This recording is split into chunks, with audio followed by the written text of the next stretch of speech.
ನಾನು ಭಗವದ್ಗೀತೆನ ಪಠ್ಯಪುಸ್ತಕಕ್ಕೆ ಮಕ್ಕಳ ಒಂದು ಬದುಕೇನಿದೆ,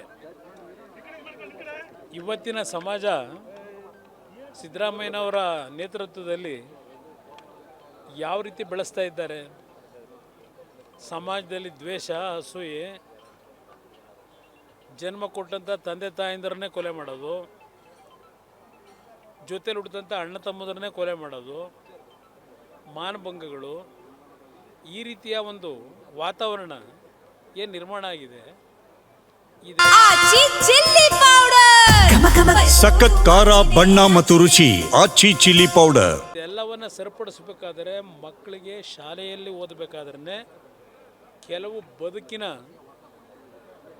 ಒಂದು ನಿಯಮಾವಳಿಗಳನ್ನು ಕಲಿಸಬೇಕಾದಂಥದ್ದು ಸರ್ಕಾರಗಳ ಕರ್ತವ್ಯ.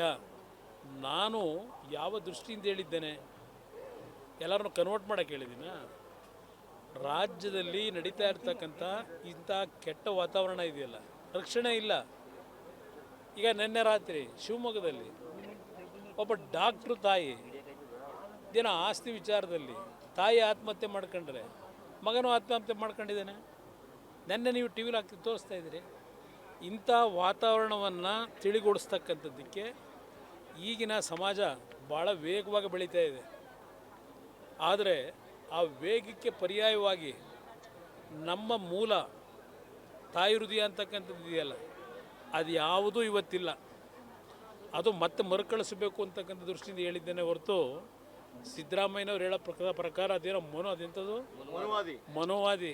ನಾನು ಚಿಕ್ಕ ಮಗುವಿಂದ ನೋಡಿದ್ದೀನಿ ಅವತ್ತಿನ ಸಮಾಜ ಹೇಗಿತ್ತು, ಆಗ ಏನೋ ಒಂದು ಬಾಂಧವ್ಯ, ಒಂದು ರೀತಿಯ ಅನುಬಂಧಗಳು ಯಾವ ರೀತಿ ಇತ್ತು, ಇವತ್ತೆಲ್ಲಿಗೆ ಬಂದಿದ್ವಿ.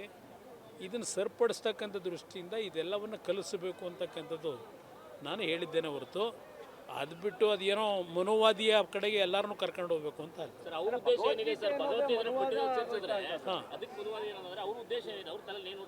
ಅವ್ರ ತಲೆಯಲ್ಲಿರೋದು ಸಮಾಜಗಳ ನಡುವೆ ಘರ್ಷಣೆ. ಅವರಲ್ಲಿ ಏನು ದೊಡ್ಡ ಸಮಾಜವಾದಿನ ಅವರು ಯಾವ ರೀತಿ ನಡ್ಕೊಂಡಿದ್ದಾರೆ ಅವರು ಸುದೀರ್ಘ ರಾಜಕಾರಣದಲ್ಲಿ.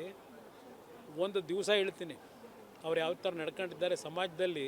ಅಹಿಂದ ಹೇಳ್ತಾರಲ್ಲ, ಯಾವ ಅಹಿಂದನ ಇವತ್ತು ರಕ್ಷಣೆ ಕೊಟ್ಟಿದ್ದಾರೆ. ಅಹಿಂದ ಹೆಸರಿನಲ್ಲಿ 10 ವರ್ಷದಿಂದ ಮಜಾ ಮಾಡ್ತಾವ್ರೆ.